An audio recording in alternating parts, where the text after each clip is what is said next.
That's the reality for many young people. How the do you fear rate? of being abducted, Subarus. Yeah, even me, just seeing some cars getting too close, borders, you get anxiety. Imaginary enemies. Imaginary like enemies. Rigathi, You're Gachagua. now living like you're feeling psychotic. The young people came and said, the state of the country is terrible. We need to do something about it. And the police were the ones who are rude. Suppressing them. Suppressing, tear gassing. And so, in a sense, I see a leader who enjoys listening to his own advice, one. Number two, he finds it very, very difficult to burn bridges, especially with people that he assumes are loyal to him. Nerima, are you signaling that probably President William Ruto, it is his modus operandi to work with you, but at the same time doesn't give you the free hand to apply yourself? Is that his other name? Yeah, that's definitely his other name. And I'll say this because... But that is quoting a dictator. That is a dictator in the making. Definitely. I don't know if I would say he's a dictator fully blown. I think he's one in the making. The chest thumping was too much. It was like, hata mkisema nini? You know? Mtadu. Mtadu. Like it was...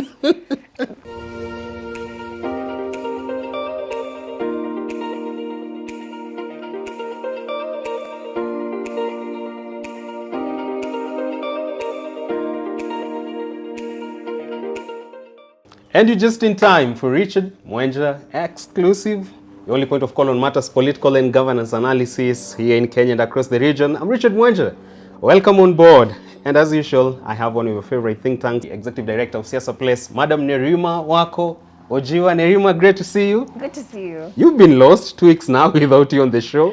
Yeah, I took a bit of a break, but there's been some dramas, but household. But niko sawa. Uko sawa? Yeah, nani dramas. Oh, nani dramas.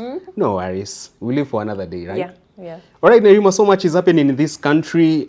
But even before we have conversations about the most recent developments in the world of politics and governance, probably let's circle back to barely a week ago when opposition leader Raila Odinga came forth and defended President Ruto. I know. He came forth and defended President Ruto, saying that people like Nerima Wako and many others who are critics of this administration are chanting Ruto must go out here. But where should Ruto go? He's here in town to stay. And that's why I'm even part of this MOU, so that we steer his ship towards the right direction. Would you say that you're finding that an insult to many Kenyans who had aligned with the opposition bloc led by Raila Odinga a while back before he joined the government, that now he's insulting them and what they believe in? Absolutely, because remember where the Ruto must go chants came from. Right after the protests, in fact, one of the main things that Gen Z were pushing for, accountability, no corruption. They wanted a better economic situation. The same things we're arguing about even today. And you remember 2023, the protests that even, Raila was involved with, was also on economic basis, cost of living. And then they decided to do this NADCO thing, and then they forgot about it all over again. And then here we are with another, I want to say a forced agreement, but anyway, it's 10-point agenda the to address 10-point national agenda, issues. which many of them were issues that we already knew were issues, and they are just looking at youth, which, frankly speaking, the Constitution already fixes. So it is an insult. It is said their MOU will address the issue of abductions, free speech. Imagine, and right now as we speak, the case of Rex Masai is still ongoing. We don't know where Brian Odhiambo is. There are people who we have no idea, they have never come back home after protests. More than 50. We do not know who killed them. No one is being held responsible. Families are fending for themselves. A lot of these young men, most of them young men, were breadwinners. They were supporting their families. And now these families have to survive on their own. And it's concerning because there are people who their lives literally came to a standstill.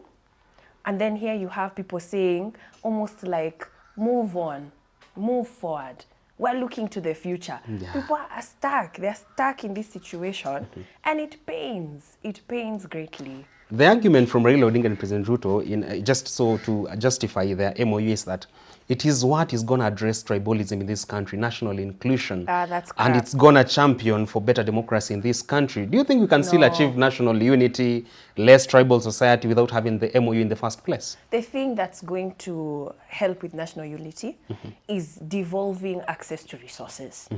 As soon as we're talking about access to education, we know counties that people are still learning under trees, inaccessible roads, even markets and businesses shut down. I don't know how many businesses have shut down in this year alone, and even our own factories are not producing any produce.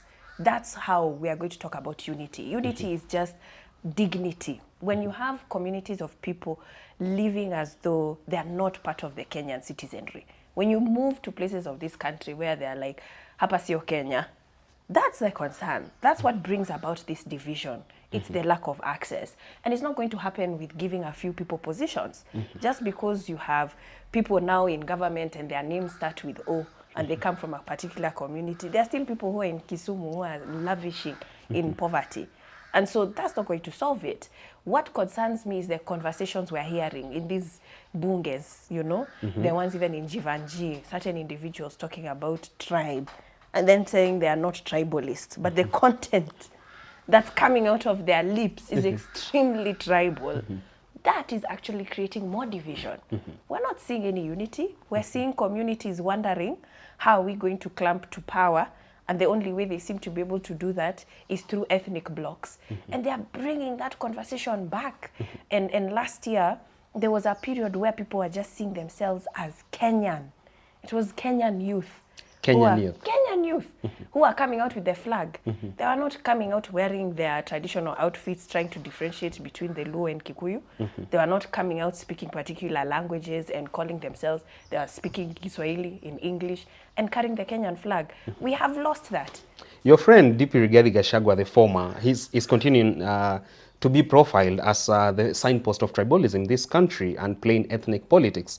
Would you say that this is an attempt to demonize Gachagua so that Raila Odinga and Ruto remain an exclusive case when tribalism is the conversation on board?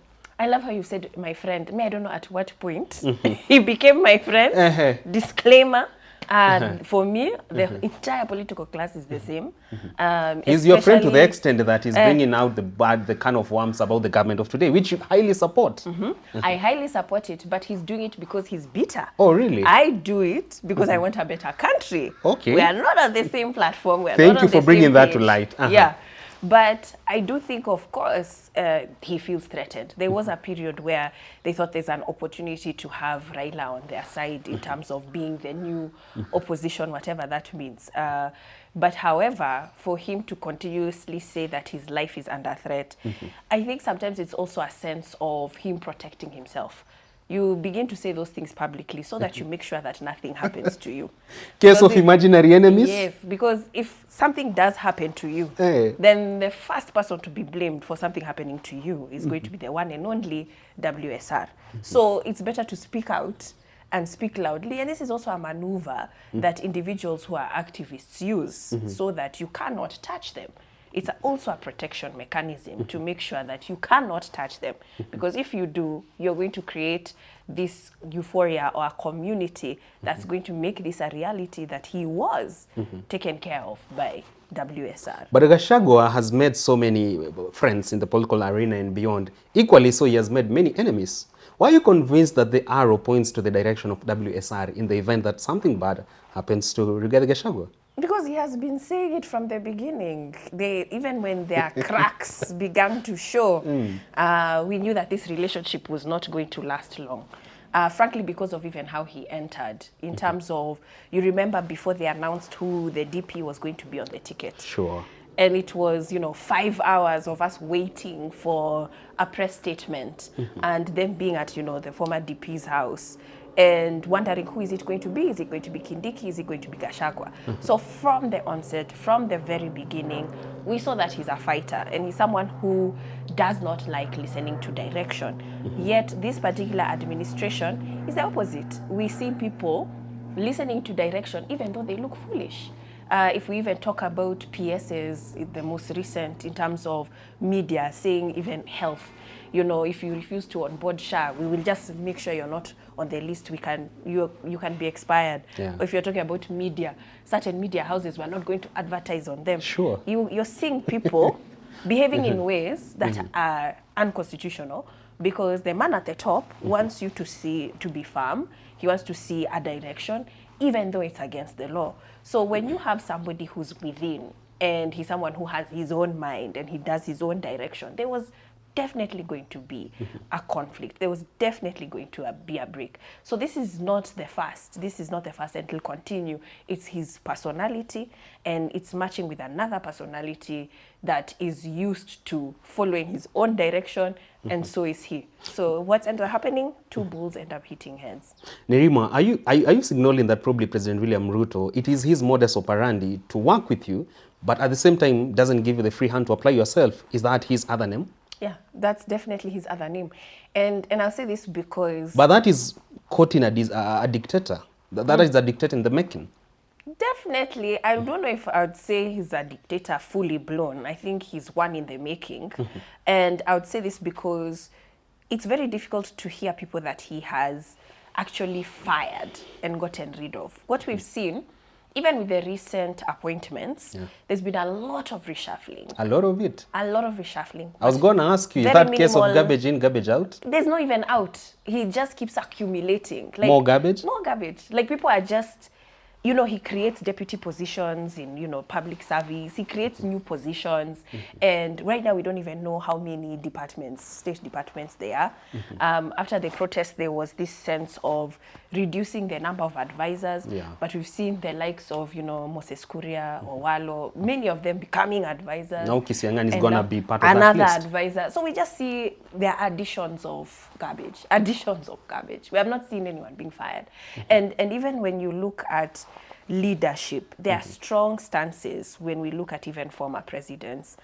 When we look at cabinet secretaries, we know even under Kibaki's era, when he was trying to fight corruption, he went for people's heads. People lost their positions. People lost their jobs. Even some friends of his.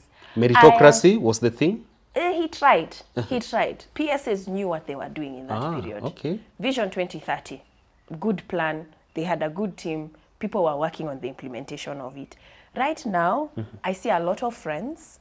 He continues to be loyal to those friends, and he continues to create positions for his friends, which is the worst way to manage anything. You will not go anywhere. And so, in a sense, I see a leader who enjoys listening to his own advice, one. Number two, he finds it very, very difficult to burn bridges, especially with people that he assumes are loyal to him. So he will find room for them. And then number three, why have so many advisors if you're not going to listen? But it's just for you to have a place where you say, I paid my dues. You supported me, I will support you as well. That's what we see with this particular individual. Nerima, I'm concerned. Did you somewhat imply that too many advisors is an admission of failure in the first place? Yeah, there's a saying about too many cooks, what? How does spoil it the go? broth. Yeah, that's what's happening. Yeah. But then again, let's look at it from the other angle. And I'm questioning, I mean, why we even have these appointments in the first place, state appointments, whether in the capacity of envoys or even in the executive PSS, CSS. Do you consider them to be ethnic trophies? So normally the CS positions, we've seen them to be more like awards, trophies, in terms of even having the face of Kenya, as it used to be called during the Moi days. The national outlook. Yes, the national outlook. We know that it's a political position. However, even when we think about the PS positions, those ones are the ones that are mostly technical. So having people who actually understand the sector, it's key to have, especially in the PS role. However, what we have seen is political appointments on all levels. And I think with the introduction of CAS, when Uhuru Kenyatta came in, I remember there was a group of young people who actually formulated a list of about 200 young people that they thought were brilliant and gave the president their CVs. their CVs, and this was also done through the National Youth Ministry. And Uhuru Kenyatta actually appointed some of these young people, and that's when we saw the faces of David Osiani coming up to the fore as PS. And so that particular position was created to have younger crops of leaders in state jobs. However, as we know, it has been thrown out by the courts. It's surprising that it's not being utilized right now. However, the people who work us, a number of them are still working within government. Yeah, a number of them are still working within government. Recycling the usual people. Yes. But yes. Kenya doesn't have a shortage of talents and brilliant minds who can work for the government. Absolutely not. Anywhere you go globally, you will find Kenyans working in very high-level positions in whatever sector. I think we have such a brilliant, brilliant population. The only place that doesn't appreciate our brilliance, unfortunately, is home. But the same home envisions itself as the Singapore of Africa in a few years' time. That's going to be difficult to do. Is that a mirage? Yes, with the crop of leadership that we have, absolutely a mirage. You can't have people where we're not sure if they even graduated from UON or university and they're currently governors of our capital city. We cannot confirm. But even those who graduated with PhDs, you are questioning the credibility of their papers. Yes, all of them, we are. Even some of them who are given honorary engineering certificates later to be revoked is a huge red flag of the kind of qualifications and criteria that we have in government at the moment. The latest reshuffles within our executive comes barely a few weeks after the MOU between ODM and UDA. And many would wish to understand, was even this reshuffle meant to satisfy the demands of Raila Odinga in the first place? Because we've seen some of his men and women make it to the nomination to either PS positions or ambassador positions. Was it all about Raila and his political interest and not about the people in the first place? Wow. I do know that a lot of the people who are on the list, some of them I know personally, brilliant people, some of them. Definitely people who have been ODM affiliated and partners and supporters for years, in fact decades. And you can see that it is based on selfish interest, because this is not the first handshake. What is it? Number 4? Number 5? Master of handshakes? Yes. So, I mean, we can't expect a different result. So the same result that we had from previous handshakes is the same result that we're going to receive right now. So if Kenyans are expecting something totally different, then that's a facade. So definitely, it has a lot to do with benefiting Raila the most. But hopefully, there are people who have been in the health sector for a long time, like Ouma Oluga. Yes. And so the fact that he's been in KMPDU, he's been CEO of boards, and now he's in the PS position. Let's see what Allow he can me do. Burst your bubble, because in the same capacity we've had people like CS Fael, Deborah Milongo, career doctors. But you've seen what has come of them after appointments to those particular dockets. Aren't you also in fear that probably Ouma could at some point turn out to be a disaster? Honestly, if Ouma cannot manage it, nobody can. Especially with this issue with Shah. Because I do think that he's someone who, when they started the 100-day strike as doctors, someone who has been passionate, and hopefully that passion remains within him, about access to health. If he can't change it, nobody can. Not even Nerima Wako at some point? Not in Should health. you be given the chance? In Shah? Hey, no. Shah? You need to save our police officers. They're decrying the Shah program. And they should cry. And they should cry. Because the young people came and said, the state of the country is terrible. We need to do something about it. And the police were the ones who are rude. Suppressing them. Suppressing. Tear gassing. Mocking. So now you feel it. We all should feel it. In fact, for me, I love the headline of today. I think it's pain, suffering, and the fury. Fury. Fantastic headline.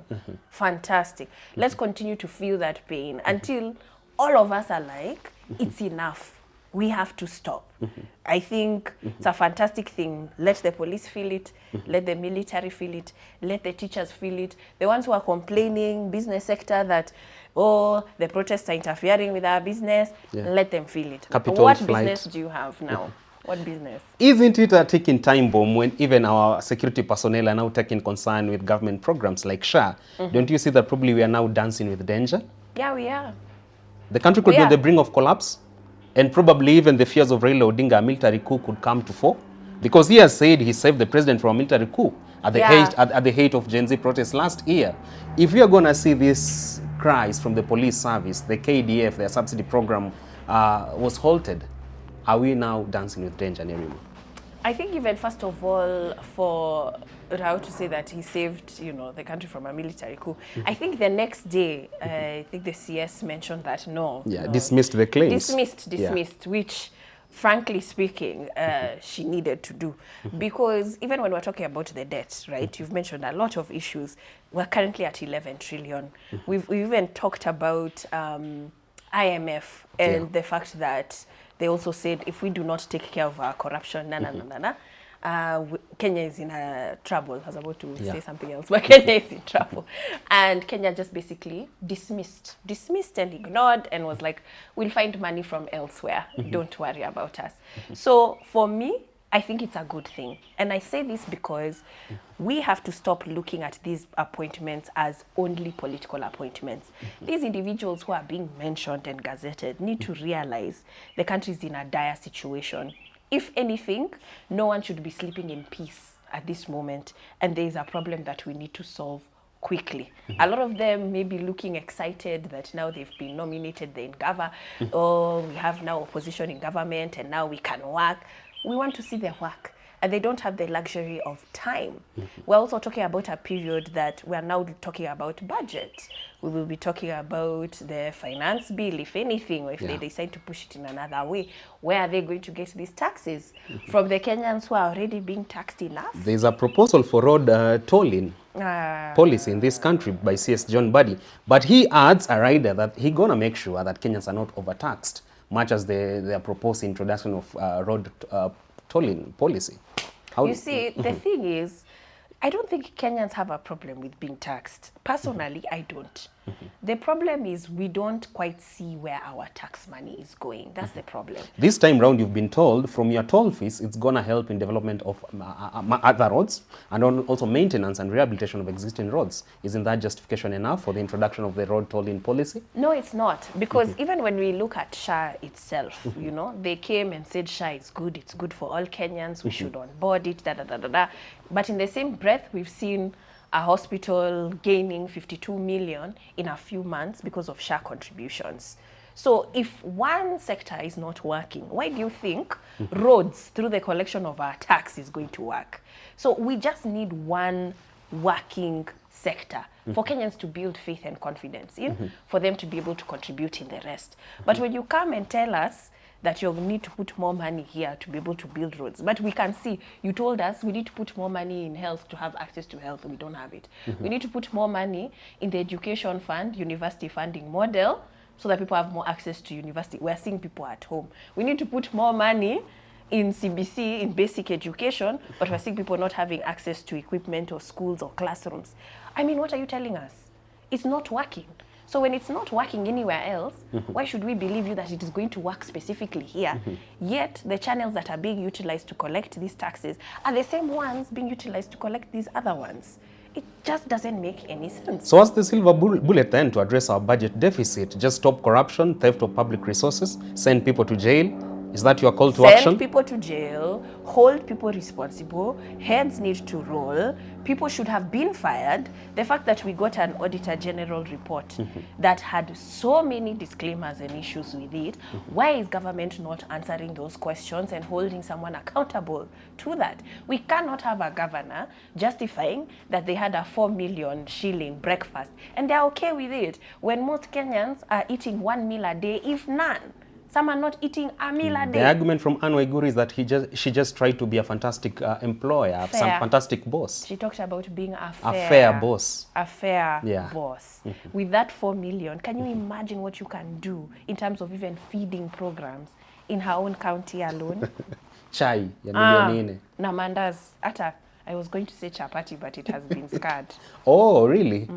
Nerima, you're taking concern with those who've been nominated for PS ambassador positions. You've implored them to work for the greater good of the Kenyans and the nation at large. So are you imploring them to also take cue from CS Justine Muturi that, yes, I'm appointed by the president or even nominated, but when I get to business, it's about the people, not about the appointing authority. Is that your call to action for them? That's my call to action for them. And you know, even as he was saying that statement, he talked about he cannot be supporting administration that has extrajudicial killings, that supports kidnappings and abductions and torture. He said that in the same statement. And for me, it's to have public officials who are fearless is what we're looking for in a time when we cannot just have yes men surrounding the leadership at the moment. There are too many things going wrong in our country, and we need strong people to take a stance.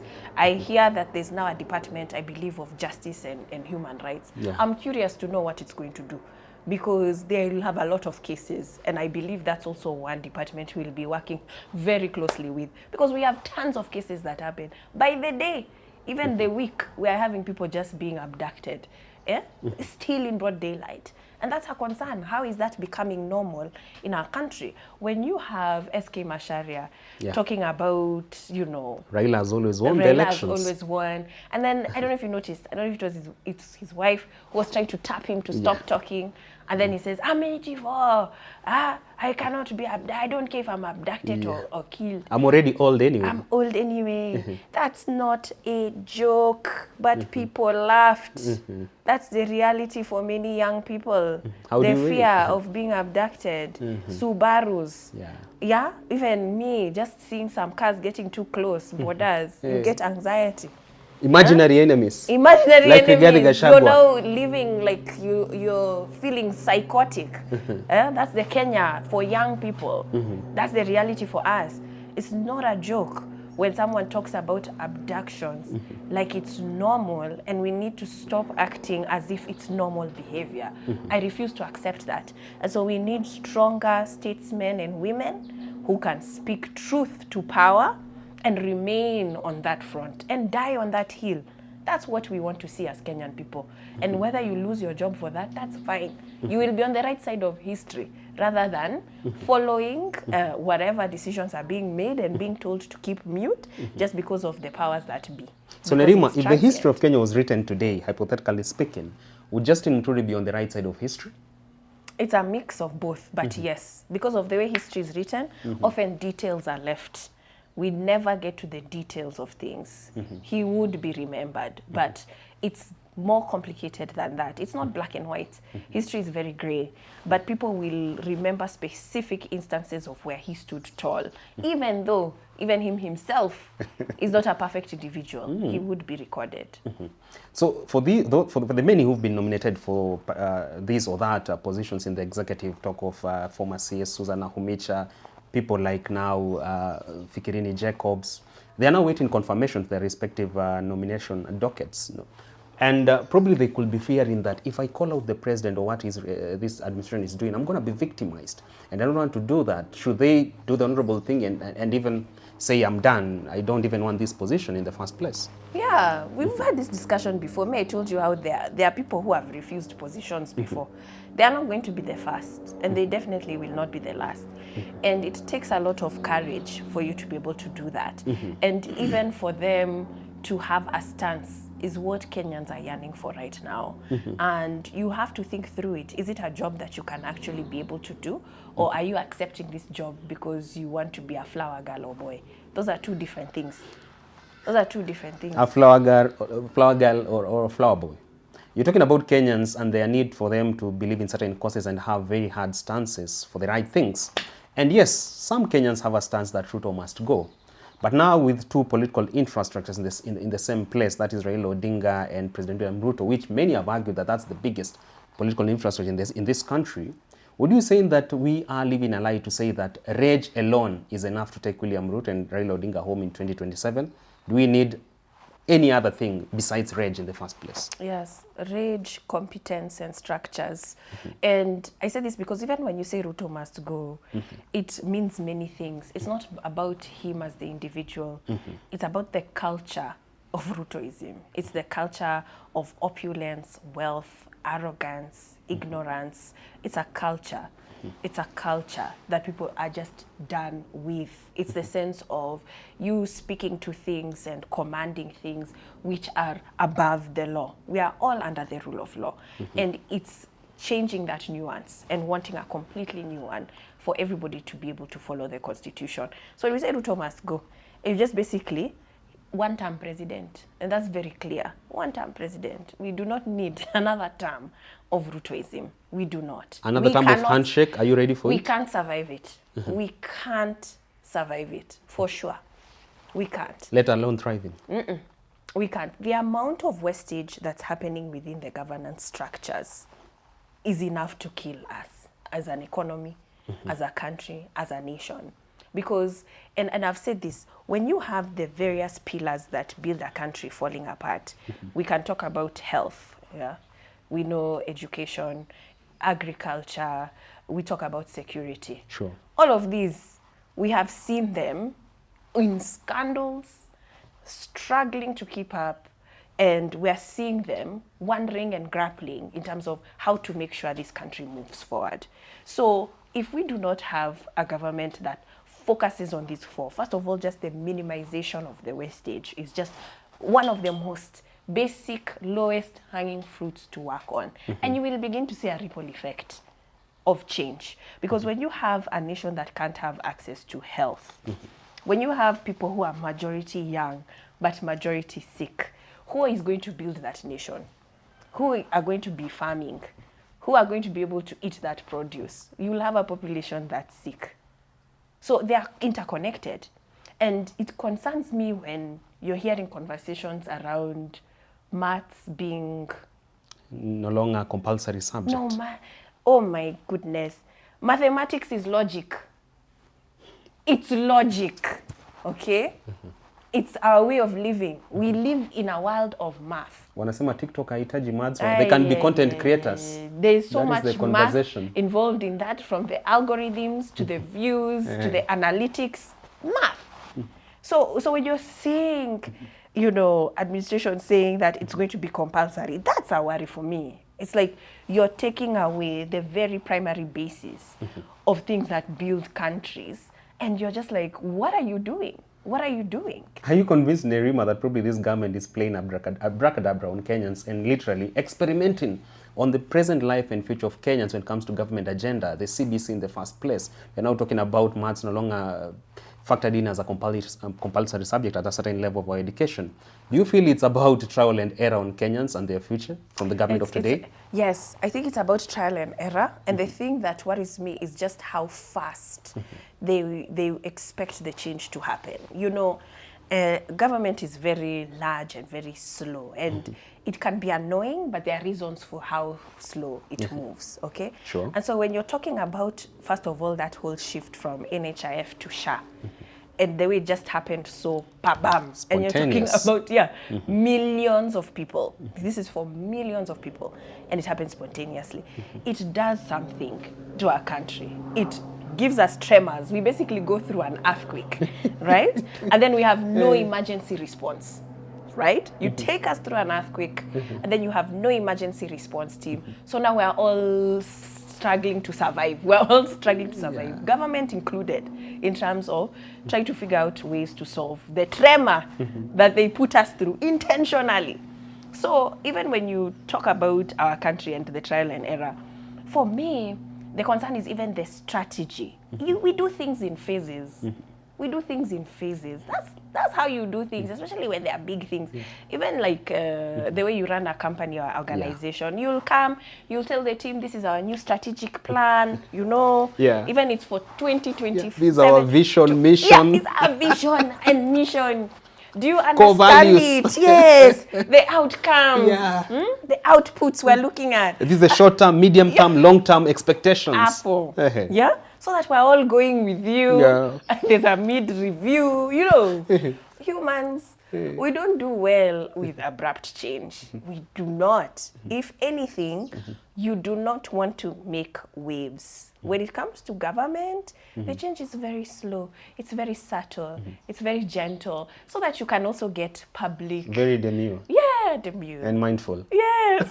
But probably there is a positive wave that has come on board. That is the issuance of ID fees, executive order by President Ruto, that going forward, every Kenyan, once they meet the threshold, they should be given the ID for free so that they can exercise their rights as citizens. Is that a step towards the right direction from the president himself? Oh my gosh, it shouldn't have even been a step to begin with. IDs should have been free. Like, the fact that they were being charged is just beyond me. And there's some work that we're doing with Siasa Place in terms of verifying. Already? Yes. Boots are on the ground? My team. Hamlali? Yeah. My team is on the ground as we speak.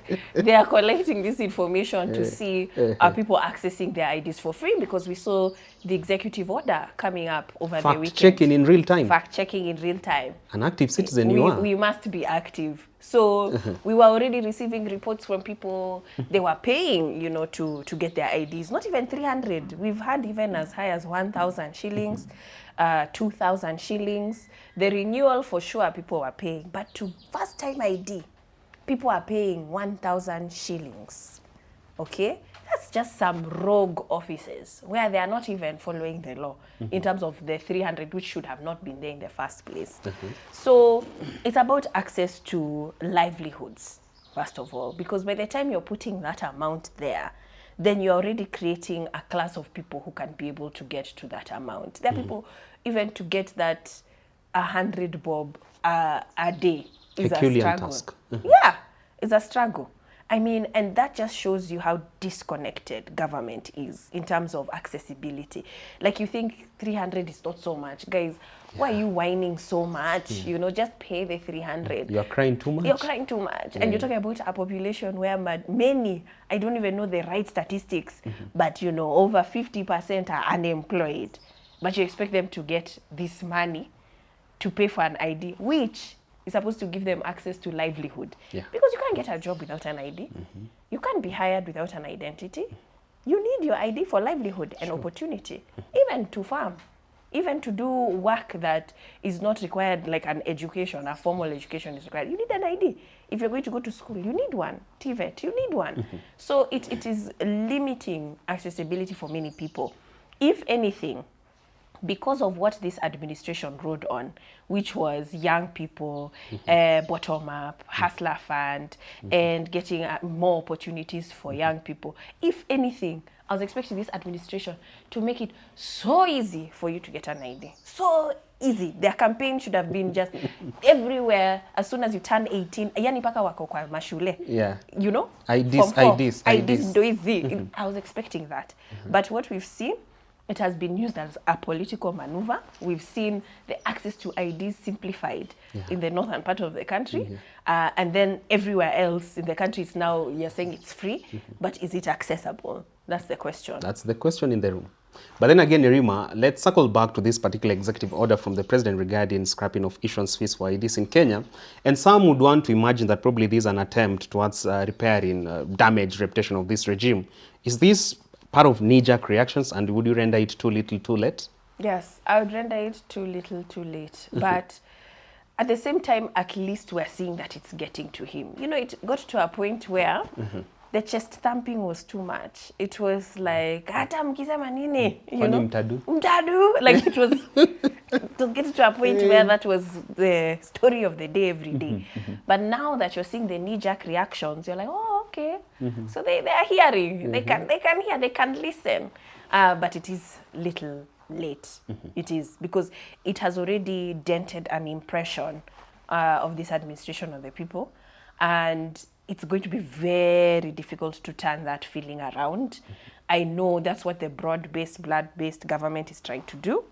But I believe it's going to be very difficult to change people's minds unless we begin to see quick actions. But with how bloated the public service is right now, I doubt we're going to be able to see that movement.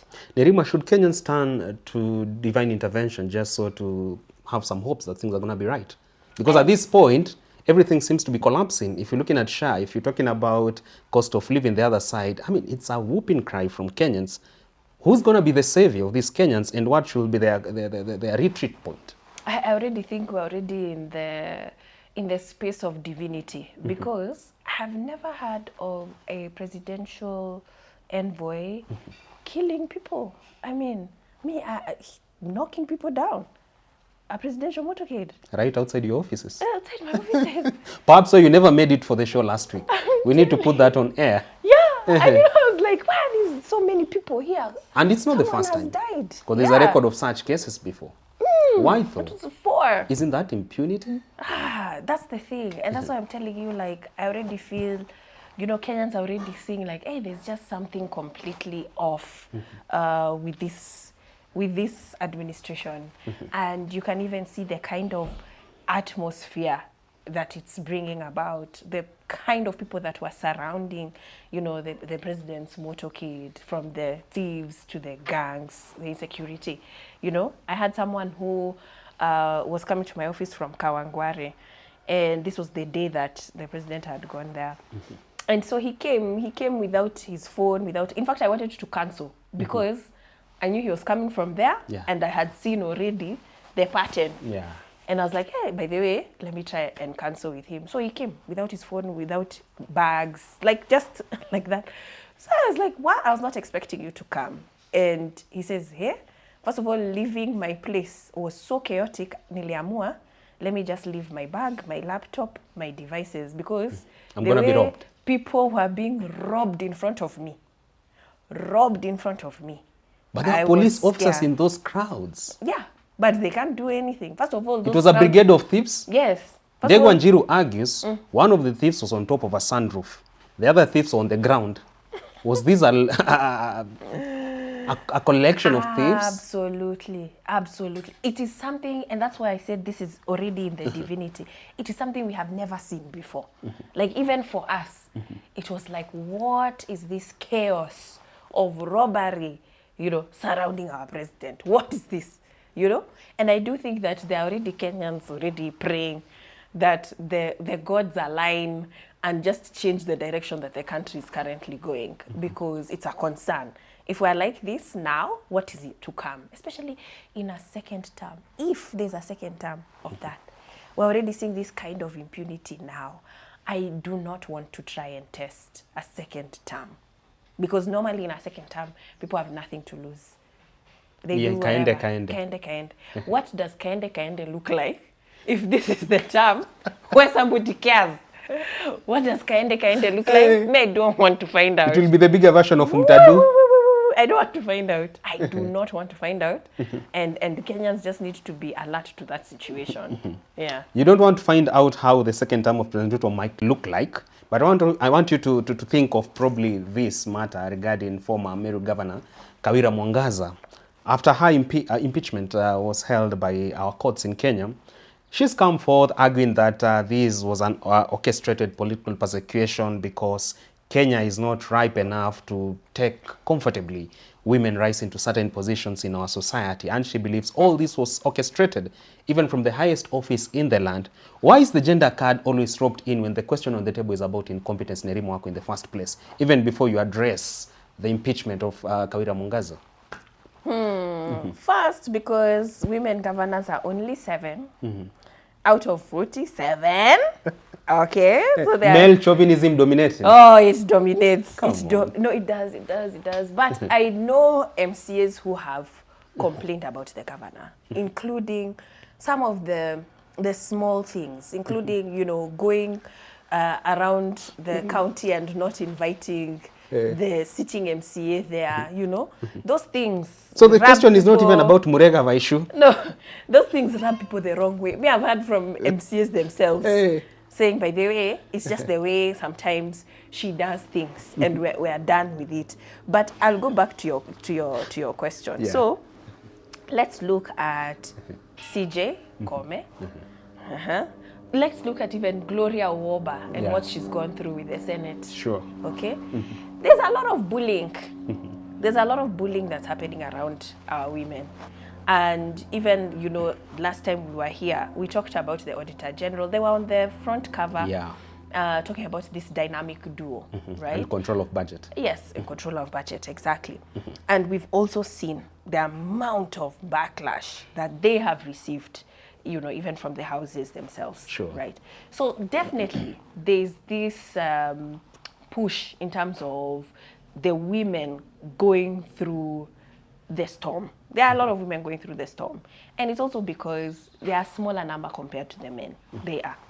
And I think a lot of times they're unfairly targeted. Frankly speaking, they are actually bullied much more than men. It has been shown in statistics.